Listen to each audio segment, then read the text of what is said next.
Morning, everyone. Good to see everybody out this morning. We're excited about today. I am Dr. Paul. I'm with the North Carolina Faith and Freedom Coalition. We want to welcome you as we're partnering here with the Human Coalition today. It's going to be a very informative day. You're going to get a lot of information, a lot of things to think about, a lot of things you're passionate about, especially when it comes to the unborn. And so I am a pastor and also a business owner. I got a little degree from a little college, a little private school in Durham up the street from a little public school. So yeah, I went to Duke, and all of those things are great. But the reason I'm on this stage right now is because in 1985, I gave my heart to Jesus Christ. Amen. And I partnered up with the Faith and Freedom Coalition because of Jason Williams. You're going to see Jason and hear from Jason here in a few minutes. But Jason, I gave him a title of a conservative evangelist. He came to me and talked to me about what the Faith and Freedom Coalition was doing and felt inclined to partner together. And I was inspired to do that. And during that conversation, I was telling him a little bit about me and how all the accomplishments that I do have. And he was like, man, how did all this happen? And I said, well, my dad died a month before I was born. And that dreaded disease, the C word, you know what that word is. It took my dad out. He got cancer, and it was very fast. And my mom was 8 months pregnant. And there she was standing at the funeral of my dad with my 8-year-old sister on one side and my 10-year-old brother on the other side, and pregnant with me. And there was a lot of knocks on the doors. There was a lot of people trying to inform my mom on what she should do, what she shouldn't do. And there I am, unborn. Late term, but still, there was a lot of things being told to my mom. And they were basically saying the government can come in and help you with these other two, but you don't really need to be concerned about the other one. And she's listening to all of this noise. And my mom made the decision, no, I'm going to have this child. We're going to bring him up, maybe in a single family environment, single parent environment. We don't know, but I'm going to teach my children to work hard. We're not going to take your checks. We're not going to take your stamps and all these things. We're going to work hard. And she put that in me. And that's why I ended up going to college and opening businesses and eventually becoming a pastor and starting a church. So all those things happened, and my life was changed as a result of my mom instilling those values in me. And so when I was talking to Jason about that and what the Faith and Freedom Coalition is all about, I'm like, yeah, let's get together. And so I go all across the state, all 100 counties, and talk about faith and freedom, raise money, inform people on how they need to vote, or educate them on who the candidates are, what the candidates stand for. We are nonpartisan, and so it's not all about parties today. It's about information. And so I'm excited to be here. Bob put this together. He's with the Human Coalition. He's going to be up next. You should have received the program when you came in. We're going to stick to that program. When I'm the MC, I was telling the pastor here earlier, I saw a baptism there. I see an altar right here. You never know what can happen in a Pentecostal environment. And so we may do something a little bit off of here being led by the Lord, but basically we're going to stick to the program. I'll make sure we run it really tight.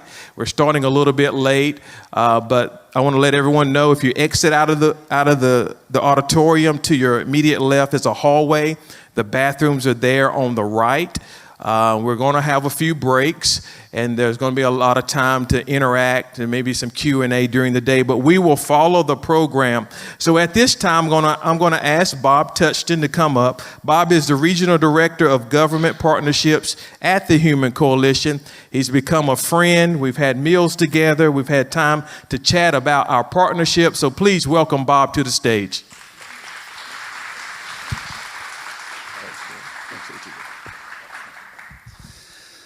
I'm just grateful you folks are here. I have some stuff I wrote down, but I'm probably going to ignore it. My name's Bob Touchton. I work on the government relations team, and I wanted to say a word about our team all sitting around in the back, and some of our clinic staff. It is an honor for me to, in a small way, kind of represent them at this event. And when we started talking about this event, I guess it was in a little Baskin Robbins in Statesville, North Carolina. It was Jim Quick and Jason Williams and myself, and I had come up with this idea that this might be something that needed to be done with Dobbs coming up and the road decision set hopefully in June. So we started talking about it, and when you are an organization and you start thinking about partnering with another group, it can a lot of times end up being a turf war and all the rest of that stuff. We're going to do this and make sure that. Jason Williams, from the moment we talked that night, was like, let's go, let's do this thing. Let's figure out how to make this work. So I just want to say in particular how grateful I am that we get to partner with the Faith and Freedom Coalition and how helpful they've been in our efforts to partner with the state of North Carolina to save babies. So that tells you a little about what I do. My job, let me tell you a little about Human Coalition. We use search engine marketing techniques to identify women and who are searching for an abortion in real time, and we try to intercept them before they find an abortion provider. Rachel, is that a good enough explanation? Did I do a decent enough job at that? Rachel's our Vice President of Family Services. She's a Raleigh girl, but we regrettably allowed her to move to Texas about a year or so ago so that she could run family services. But so we decided that we would ask the state of North Carolina if they would be willing to partner with us to help us save babies from abortion. We didn't know how that was going to work. And we met with a few folks down there who love the Lord and who love unborn children. And you're going to hear from them today. Several of them, Representative Baker, Senator, where's Ted? Ted's here somewhere. And, but anyway, one guy in particular that I wanted to give thanks to was Representative Dean Arp from Union County, that's just right next door to Charlotte. He really took the ball and ran with it for us.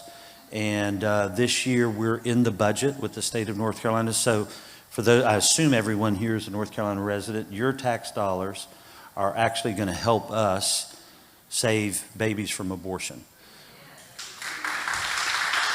Right? And we're trying to do that in some other states as well. But with that being said, we're so grateful that you're here. I'm so grateful for the partnership with Faith and Freedom Coalition and Jason Williams. Jim Quick works with the Faith and Freedom Coalition and has just been tremendous. I'm one of those guys that kind of flies at 30,000 feet, and Jim comes in and cleans up all of the stuff behind me and has done it so graciously. But we hope you guys have just an awesome time today. You'll hear from 3 panels. You'll hear from a legislator panel, you'll hear from some pastors, and you'll hear from some influencers. Because what we wanted to do with this event essentially is help you and help the movement in North Carolina identify what your particular part is. How can you fit into that mosaic of the pro-life movement? I'm grateful that the folks from Gateway are here, Melinda and Wendy. They've been friends for years. They partner with us, so we're grateful for them. But all of us in the room, whether we represent the organization or we represent just ourselves or our family, we have a part to play in this fight. Things are going to change dramatically in June. And when they do, since 1973, women like Bobby Meyer have been waiting for this moment. And it's almost surreal, am I right? That here we are. And there are going to be a lot of women that are going to be impacted by this. They're going to have their baby and they're going to be looking for help, for resourcing. And so we're going to talk about all of that today and try to focus on how you fit into that mosaic. I say all the time, when my baby girl, I've got one little girl, I've got one child named Reagan. I'll do my best not to cry. Generally, I do because I love her so much. She's in Nashville celebrating her 21st birthday with her mom. But when she was little, we put together, we those quilts that you put together with her little T-shirts from over the years, and you end up with this little quilt and you give it to her for her birthday, and you cry and she cries and all of that. And I was thinking this morning that that's really what this is about. We're making a quilt, and each of us needs to find out where we fit. Is it through your church? Is it through a ministry?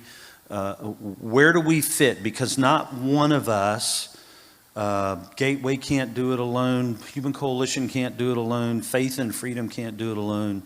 But when we partner together, then that's when things can really happen. That's when things can really change. That's when young women can see that we love them, we want to help them, and we certainly want to help their baby and their family. So that's what this is all about today. So grateful you guys are here. Figure out where you are, where you fit in this little process. There'll be a bunch of people around here. If you have any questions at all, just get with me, get with Jason, get with Jim quick. He's the brains of the operation. And so with that being said, I'm going to bring my friend up, Jason Williams, the Executive Director of the North Carolina Faith and Freedom Coalition, and the guy who said yes, and I appreciate that. Thank you so much. Well, thank you, Bob. The thing that amazes me so far this morning is you've heard Paul. He got up and he talked about how Bob was his good friend. And he evidenced by the fact that the first thing he said is because they've had dinner together. And then Bob got up here and he talked about the origins of this event. And lo and behold, it started having ice cream at Baskin-Robbins. So what you will quickly find out is when Ronald Reagan said all major decisions begin at the dinner table, I don't think he really knew exactly what he was talking about. Like, he's talking about a group of Baptists or Southern Christians. Like, that's kind of where we do everything, is down here at the dinner table, or when it comes to Bob, we're just having ice cream somewhere. So, but that tells you a lot about Bob and for our organization, just who we are. And I think we just got together, wanted to do some things, wanted to make a difference. And when he had this proposal, we thought that it was a great opportunity for us to kind of shine a light on an issue that's really near and dear to everybody here. And when he talked about kind of where you fit in, listen, I'm under no pretense that this person's doing anything better than that person or vice versa. Look, our organization, the Faith and Freedom Coalition, our main office, we rent from a local crisis pregnancy center there in Gaston County. And I'm in awe every single day when I go to the office and I see these men and women who come in and they volunteer on a regular basis at the local crisis pregnancy center, and their only mission is to save babies and share the gospel. And when you see that, it's just humbling to see people with that heart and that desire to do that. And so I'm truly grateful and humbled and honored to be a part of anything like that. And you see people with that type of servant's heart. Where we come at it from is, I do want to talk a little bit about the partnership and really where we've been able to complement each other. But I want to go back to really something we're all probably kind of familiar with. And it was January 2009. And there was a meeting that happened there at the White House. And you had Republican leaders and Democrat leaders. They were all kind of sitting around the table. And at the time, you had Eric Cantor, who was in leadership for the Republican Party. And he looked over and he kind of had all these ideas. And he talked about, hey, here's some things. Here's some ways we can work together. At the time, the Democrat Party had taken a majority. And Eric Cantor was like, we can do this and we can do that and all this stuff. And I think they kind of let him finish. And President Obama, who was just recently installed as president, he turned around, he kind of smiled, and he told Eric Cantor, you remember the 3 words that he said to Eric Cantor? He said, elections have consequences. And so if you think about that, elections have consequences. Well, at the time, that didn't sit well with a lot of people. But here's the fact. Barack Obama was right. And Barack Obama is right. Elections have consequences. And we know that. We know that fateful day, January 22nd, 1973, in a 7-2 decision by the U.S. Supreme Court that has given us basically abortion from that day. But can I tell you something? Do you realize, I remember there's an old preacher down in Greenville, South Carolina, Harold B. Seidler. He used to always say, has it ever occurred to you that nothing has ever occurred to God? And can I tell you that day, that Supreme Court decision didn't surprise our Lord? It didn't catch him off guard. He didn't stand up and just be stunned that this had happened by our U.S. Supreme Court. No, that's not what happened. And so with that, what we then had is another date, February the 13th, 2016. Now, many of you probably don't remember that date right now, but you will in a minute. That was the day. Anybody ever heard the name Antonin Scalia? Of course we have. Matter of fact, he was probably a hero to most of us here in this room. Well, that was the day that Justice Scalia passed away. And we were all heartbroken. We heard that and we thought, oh no. We all thought the same thing. We knew who the potential replacements would have been for Justice Scalia. President Obama had, at the time, nominated Judge Merrick Garland to take the place of Justice Scalia. And we know, had that happened, we wouldn't be sitting here today in this room. But that set into motion some things that got us to where we are. Because it was that decision when the U.S. Senate decided that they were not going to vote on a replacement for Justice Scalia in 2016, but they were going to wait on the results of the election for that president to then make a decision and make a nomination for the Supreme Court. And who it was at that point, it was millions of us, Christians, pro-life conservatives, who said we cannot sit idly by and watch our Supreme Court go this direction. So in droves, we went to the ballot box and we elected someone who would give us conservative, pro-life justices. And so rather than having somebody who was pro-choice, who would have stood firmly with Roe v. Wade, we were able to get Justice Neil Gorsuch to replace Justice Scalia. And then when Justice Kennedy, not long after that, decided he was going to retire, we were able to put in Justice Kavanaugh. And then, of course, we remember September the 18th, 2020, when Justice Ruth Bader Ginsburg, we all got the news, had passed away. So these were all things that happened. It was a course of events that happened. And Justice Ginsburg, for all of her service, was a stalwart activist for Roe v. Wade. And because of the swift actions of the legislature and the U.S. Senate, the elected bodies that conservatives and pro-life Christians went out and supported and voted for, we were able to replace Ruth Bader Ginsburg with Amy Coney Barrett. So all of those things had to happen for us to be here today. So when President Obama made the statement, election have consequences, many people see that as a negative thing. But what we've seen since 2016, that in many ways, the elections that have consequences, those consequences can oftentimes be positive. And hopefully, as Bob alluded to just a minute ago, hopefully here in the next couple of months, we're going to see the fruits of many people in this room. Many of your activism, you've prayed, you've fasted, you've marched, you've wept. We've done everything that we know to do. Everything we know to do. People in this room, you've done all of that. We've had sanctity of life days at our church. All of this. And guys, we're this close.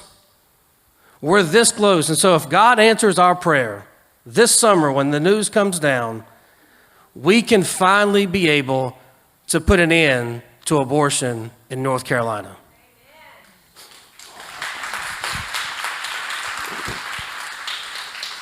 So here's the thing. That doesn't just happen, though. That doesn't just happen. Whenever that Supreme Court decision comes down, it doesn't just automatically get rid of Roe v. Wade. Or of abortion in North Carolina. And this is where the partnership with the Human Coalition is so important. Because you've got really the example of the partnership with us is there in Texas. You're all familiar with the abortion bill down in Texas.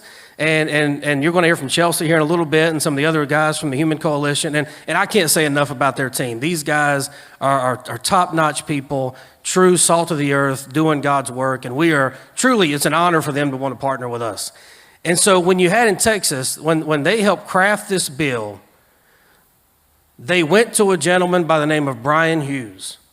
Brian Hughes is a state senator in Texas. And Senator Hughes took that bill and ushered it through the Texas legislature and ultimately got that bill passed. And again, Chelsea will talk a little bit more about that and the lives that it's saving. But Senator Hughes is the chairman of the Texas Faith and Freedom Coalition. And so we've worked hand in hand across the country with the Human Coalition to save babies, to help moms, to be a support team for dads. I mean, these people, they're scared. They don't know what to do. And you know what's going to happen? If we pass legislation that gets rid of abortion, these people are still going to exist. There's still going to be moms that are going to be scared. There's going to be young dads that are not going to know what to do. Look, I've got 6 kids. I still don't know what to do. When we got pregnant with our sixth child, I was just as shocked as I was on the first one. You have no idea. You don't get used to that. So there's always a need to help. And so we're grateful to be a part of that. And so what we plan to do is if that decision comes down, abortion doesn't go away. What we have got to do in order to get pro-life legislation passed, you know what the secret is? Now, I'm going to tell you. The secret to getting pro-life legislation passed is to elect pro-life candidates.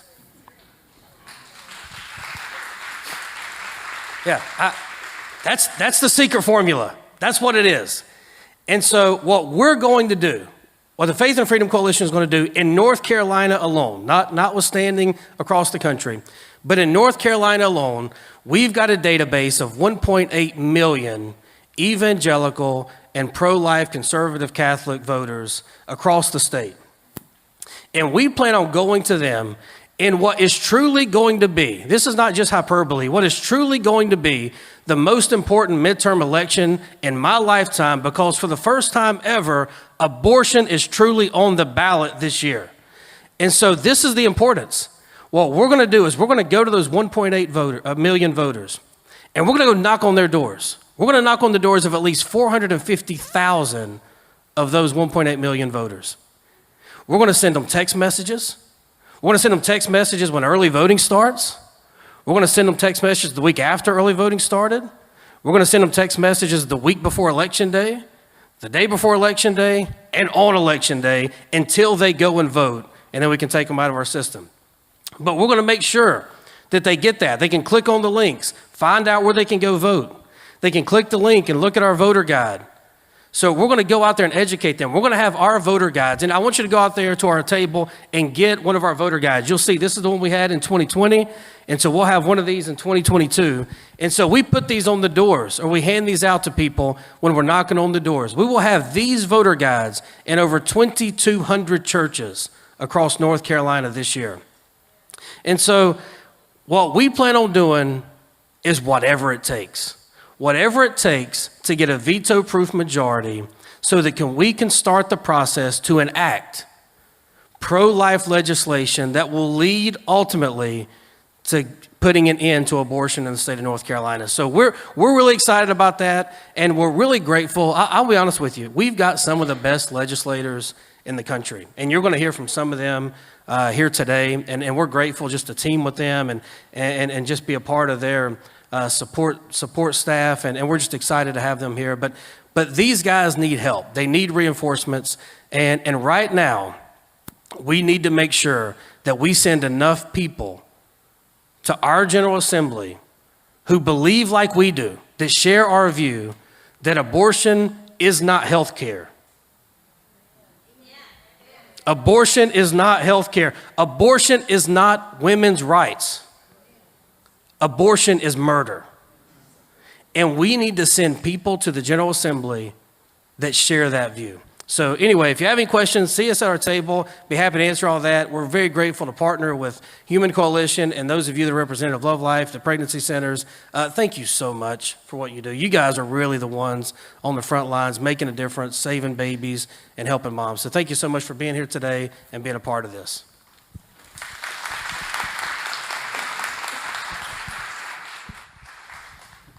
Awesome. Thank you, Jason. We really appreciate your words.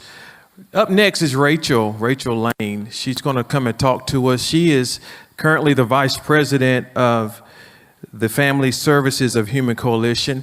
She was the director here in Raleigh. She's now in Dallas. So let's give her a warm welcome back to Raleigh. Good morning. I serve as Vice President of Family Services for Human Coalition, and I just want to say it is so good to be back in North Carolina. It wasn't long ago that I called Raleigh home for close to 10 years. And so the families, the women that are served in this state are very near and dear to my heart. Like many of you, you serve alongside of frontline workers that see and speak to women every day that are contemplating an abortion, that are trying to decide, do I keep my child or not? This week, I was even reminded of the good work that we do. We often know that it is hard and it is challenging, but the Lord was very gracious and allowed us to receive some encouragement from a client this week, and I just want to read this text message. When I left my appointment, I sat in my car and cried. This appointment was validating in so many ways. The staff truly care about the health and safety of their patients and go above and beyond to make you feel like they are a part of your support system. If you are ever unsure about your ability to parent or are in need of community resources, this is the place to go. I wish I would have known about them a year ago. Thank you so much. We are in exciting times. It's a pivotal moment in our country as we face the very real possibility that Roe will be overturned in just a few months. Since Roe, over 62 million children have been lost to abortion. 62 million. What a huge step toward protecting the unborn if Roe is overturned. It's almost incomprehensible. The reality is that even if Roe is overturned, it doesn't mean that abortion will end, but rather how abortion is regulated will go back to the states. Currently, 26 states will likely put into effect some form of restriction on abortion. Many of them already have trigger laws on the books, and they will be automatically enacted to help protect life. There's 24 states, though, and including North Carolina in that category, that are not expected to change their current laws. And so we have a lot of work to do in North Carolina specifically to protect life. Some states like California, they will increase access to abortion and are even considering themselves an abortion sanctuary, a place where it will be easy for a woman to cross state lines and receive a procedure at a very low cost. The reality is even if Roe is overturned, we will have much work to continue to do. Every effort must be made to protect the lives of children who are at risk for an abortion and care for the women who think that that is the only option that they have. 2,700 pregnancy centers across the United States are currently serving women and families and will continue to do so even if Roe is overturned. I want to share 2 client stories with you just to kind of showcase the circumstances that our clients often find themselves faced with And the reality is even if Roe's overturned, their circumstances don't change, as well as if they were to have an abortion, their circumstances are often the same. We'll call the first client Kendra. She was a single mom of 3 little children, ages 8, 5, and 3. She had a job that was able to provide for rent and some of the basic necessities, food and such for her and her children. But her commute, she didn't have a car, and her morning commute consisted of connecting with a couple of bus routes. And so it entitled around 2 hours of her traveling by bus to get to her place of employment. And she would have to be at work at 8, and so she'd have to leave home at 6. But oftentimes, the childcare that she was able to find wouldn't start until 7. And so she was left with about an hour of a gap there where she was trying to find someone to watch her kids so that she could leave for work on time. And she was successful for a little bit, but as life happens, someone would call and cancel and say, hey, I can't take your children to daycare this morning, and it would cause her to be late to work. And that happened a couple of times, and eventually she lost her job. So a mother of 3 went back out. She tried to find employment that was a little bit closer to home to kind of help with that transportation. During that time, she was able to save up enough money to get a cash car. And so she was able to find a job that was a little bit closer. She now had a car, and it made her commute so much easier. She could drop her kids off on time, get to work on time. But one night after work, she was rear-ended, and it totaled her car. It took a couple weeks for her to get the money from the insurance company, but at the end of the day, it wasn't enough for her to purchase another vehicle, and so she was right back where she was previously. Can you imagine the stress of a pregnancy on top of that situation? She's just trying to survive. And so for her, she thought abortion is my only option. Thankfully, there are pregnancy centers all over the United States that are able to walk with women and encourage them and help connect them to resources that they are desperately in need of. So that's one example of a very common situation that we often see. Another one, we'll call this client Brianna, and her situation's a little bit different, but you'll see that the circumstances are, again, what pushes her toward abortion. Brianna lived with her mom, and she found out she was pregnant. She came home and told mom, and mom was furious. She said, you can't live here, you gotta leave, unless you get an abortion. Brianna and her mom would fight back and forth over this issue. Brianna wanted to keep her child. She said, I don't believe in abortion, I don't want one. And mom was pretty firm, you can't stay here. So one day, Brianna's mom decided to take things into her own hands, and she began taking Brianna to the front door of an abortion clinic. She would drop her off at a new abortion clinic every single day and say, you can't come home until you've had the procedure. Brianna would walk home, or she would catch a ride with a friend. She would sometimes use the bus to get back home, and her mom would make her sleep on her back porch until she had an abortion. But God, one day in the Lord's providence, Brianna's mom dropped her off at the wrong clinic and dropped her off in front of a Human Coalition women's clinic. Brianna walked in that day and received love, care, encouragement, and support. Our social worker on staff began working with her through a care plan, connected her with housing, a job that allowed her to be more self-sufficient. And I am happy to report that Brianna had a beautiful baby girl not long after that. As you will see,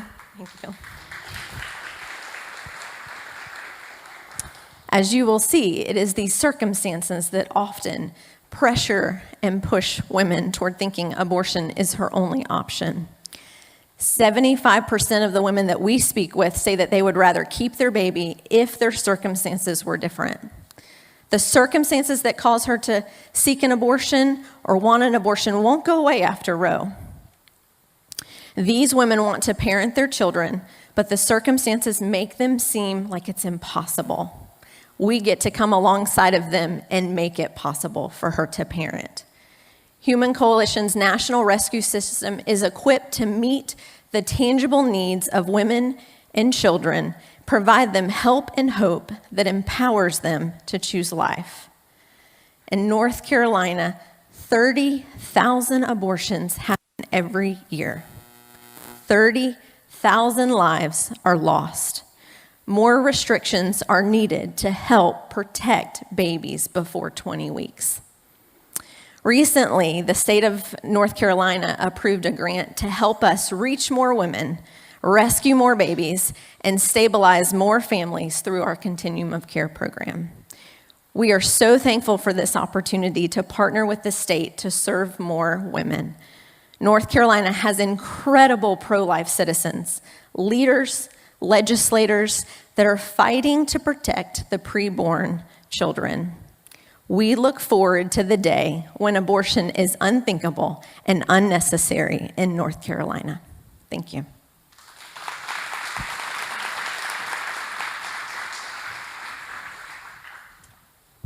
All right, look to your neighbor and say break.